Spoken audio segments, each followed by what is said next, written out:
knowledge advances, wrote Karl Popper way back in 1950s, not by repeating known things, but by refuting false dogmas. This is how knowledge advances. For example, it was said by Ptolemy in the 2nd century that the sun goes around the earth, which was followed for 500 years, up until Copernicus came and said, no, the other way around. So this has been going on like this. In medicine and in the area of health, this myth is perpetuating for nearly 2000 years now, from the time of the reductionist science of Descartes. What is health? There's a definition called the alma mater definition of health. Health is absence of this disease, that disease, all kinds of diseases. If you analyze this, it's just a business definition, because if you want to know whether you're healthy or not, you must go for a checkup. And that's a big business, because you're checking up the whole population of the world, if you really can. Because if you're treating only the ill people, it's only a few million in a given day. So that's not the definition, but Indian system of Ayurveda for thousands of years had a beautiful definition, which simply means, in a sense, if you have enthusiasm to work, mark my words, and enthusiasm to be compassionate, you are healthy. You can have a disease, because all of us have disease. If I now scan all of us for a cancer cell, each one of us will have more than 5 to 10 cancers already inside. But they don't become clinical cancers and kill you, they die themselves. And this is a very important thing. So on a given day, nobody is totally healthy, which if it means that without disease. So this definition of health is very convenient, because you can know yourself in the morning. Get up and ask, do I want to go to work today, or do I have to go to work? If you say, and I want to go to work, you're healthy. Do I have to be compassionate? If you say, yes, I have to be compassionate, that's compulsion. I want to be compassionate. And if you want to be compassionate, you're healthy again. Now, having said this, I must tell you the myths in the area of health. When you go and see a doctor, the first thing he asks is, did your father have cancer? Did your father had stroke? He had a heart attack? You get frightened. And if any one of these is positive, you start dying that day. I may get a cancer. I may get heart attack. I may get this. I may get a stroke. All this is myth. You and your parents have nothing in common, because you are not come from your parents. Actually, this is the Indian thought. Children do not belong to parents, they come through parents. But our ancestors are not our parents, but the germs. This world for the first 2000 billion years was run by only germs. And every other planet is like that. And these are the germs which are very compassionate, and they donated a DNA each to us to make the first nucleated cell called the zygote that you and I were on the first day we were made in the mother's womb. And that one cell has become a colony in you of 120 trillion cells, in association with 1200 trillion germ cells. So for every single cell of yours, that's human cell, you have 10 germ cells. So we are germs. And this germ theory propagated by the Western medicine to use antibiotics as medicines is the one that is killing mankind all over the world because of superbugs. Now germs are our friends, and germs have brought us here, and we belong to them. So you don't have to worry about your family history of this disease or that disease, because there's a big myth going on saying that your genetic analysis, your genome studies, your genetic engineering, stem cell study, preserving your cord blood of your child, preserving your dead body, etc., etc., is a multi-billion-dollar industry. All that is a myth.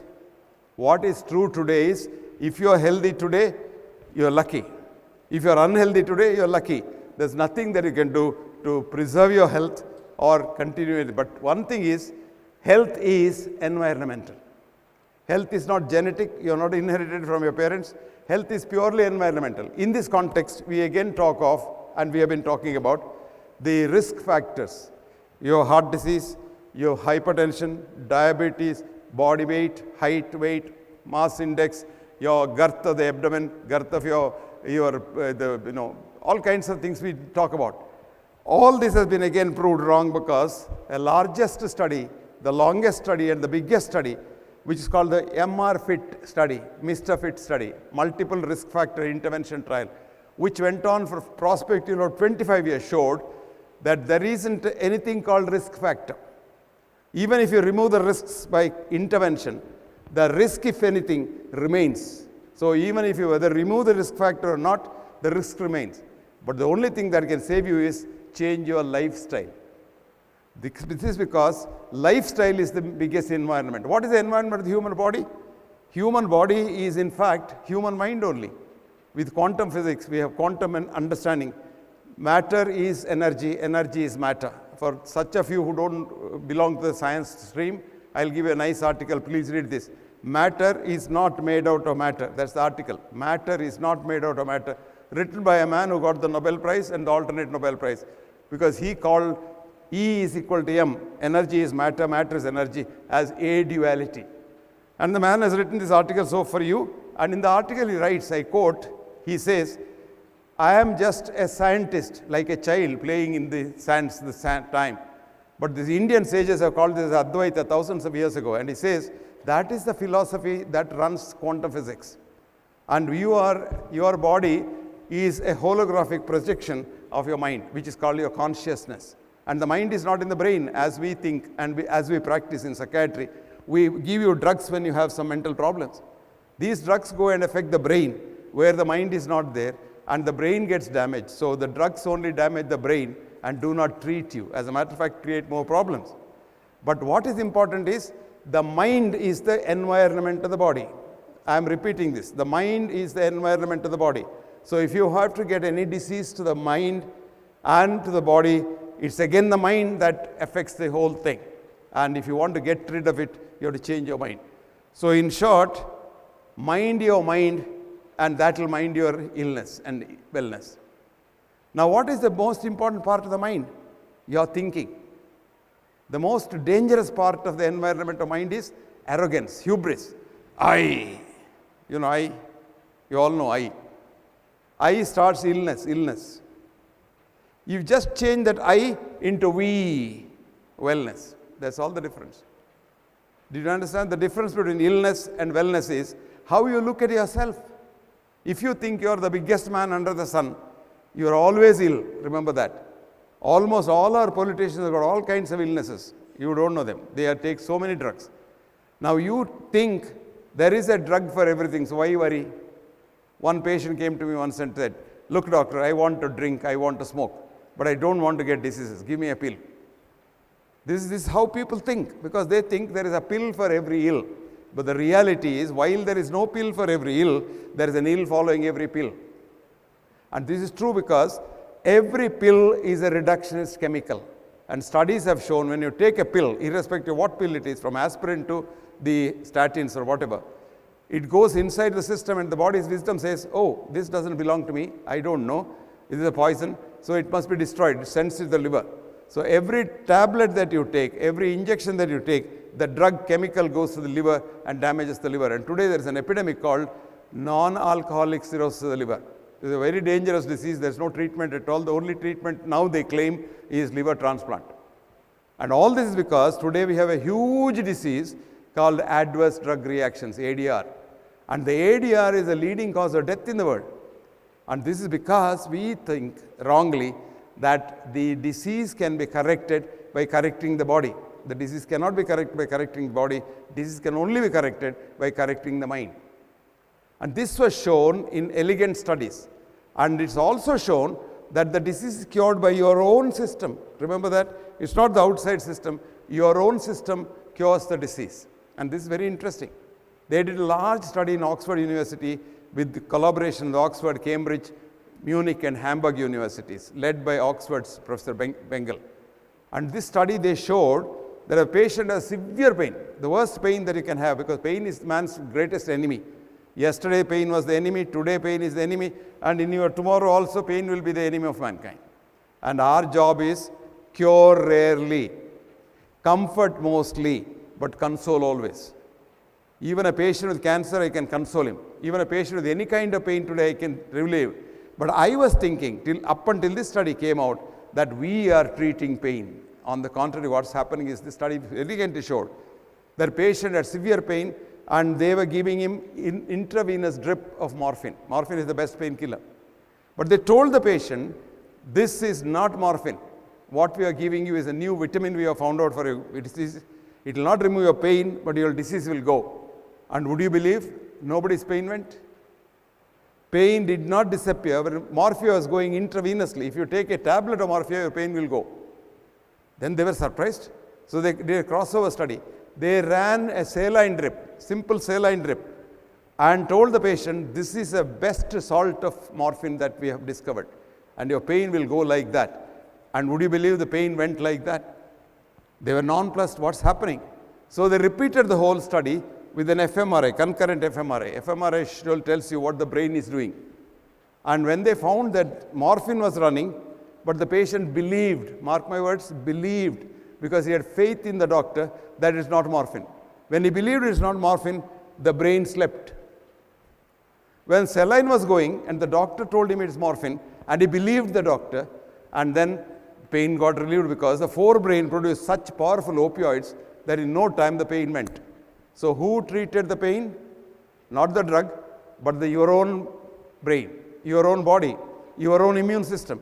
Similarly, surgery. You think surgery, okay, surgery is something different. No, they did a study, extensive study like this on bypass surgery.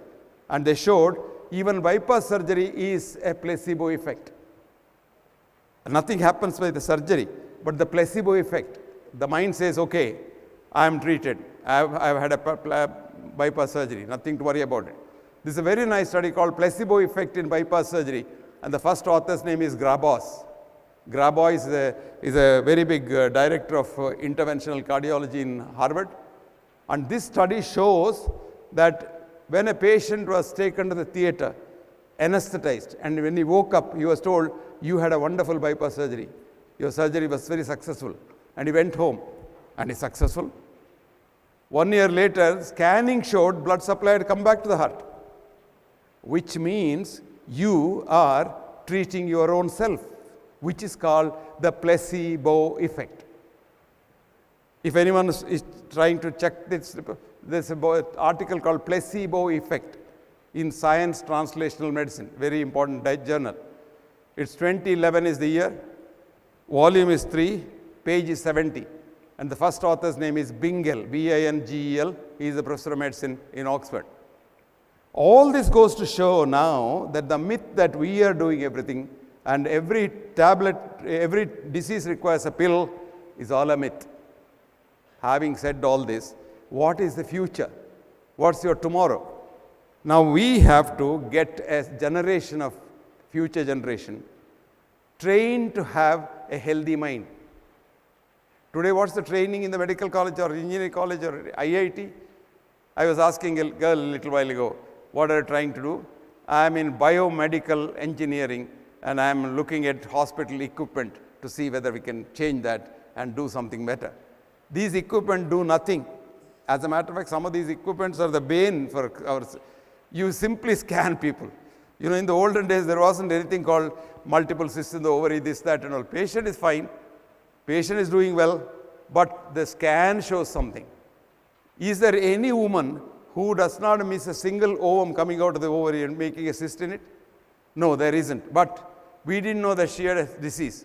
Now, routine screening, everybody had an ultrasound scanning, and they say, cyst in the ovary. The doctor will assure you, don't worry, this cyst is nothing.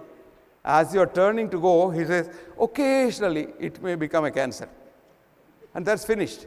You are dead after that. Every day you're thinking, my sister has become a cancer, my sister has become a cancer. How many of you suffer from gallbladder stones? Most people, they have died at the age of 100 with full gallbladder full of stones. Nothing has happened to them. But today they won't let you. One stone is picked up. And then the man says, do I get this stone out or leave it alone? Then the doctor says, well, don't worry, nothing will happen. But sometimes, it can come out and block your common bile duct and produce something, and pancreatitis and things like that. And that kills you. So friends, what we have to do is, new generation must be trained. You and I are gone because we are spoiled in this present generation, because up until I went to school, I was supposed to be a genius. I went to school and became an idiot. Because all our intuition is gone, our questioning is gone, curiosity is gone. We are only fed what is to be fed. This is what the Roman Empire started. Socrates started educere. Educe means bring out the best in man. That's called education. Swami Vivekananda said, education is a manifestation of the perfection which is already in man. But the educare system said, teach the child what you want the child to know. And we are continuing that educare. And you put in stuff in things. And this stuffing in things is not education. We have to bring the best out of the child. And that's why you have to use the child as your best friend. And don't use the child as a student in the class to be admonished, to be disciplined, and things like that. No. He's your friend. Leave him alone to do this. I have seen a school called the Primrose School in London, where the child comes and says, today I want to swim, teacher. And the child swims. There's a swimming pool, everything is there. The child swims the whole day, doesn't matter. It gets the attendance. Another child says, I want to paint, teacher, today. So the paint is provided, everything, canvas is provided. And another child says, I want to play chess, it plays chess. Another child says, I want to go cycling, it goes cycling. And that's how a child should be groomed. But ultimately, what you should do is to have a child with a healthy mind, not just a wealthy career. Today, our aim is only wealthy career. This morning, I was seeing the paper. Our students are not now industry, they are not ready for industry from the institutions. They want to train you to fit into an industry. Supposing that industry collapses, what do you do? Education is not just training for a job. Education is making a human being out of you. And that's called education must make a healthy mind. What is a healthy mind? Enthusiasm to work and enthusiasm to be compassionate.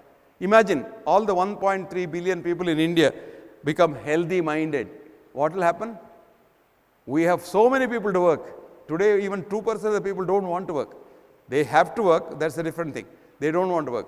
If 100% of the people in India want to work, and 100 people want to be compassionate, where is terrorism?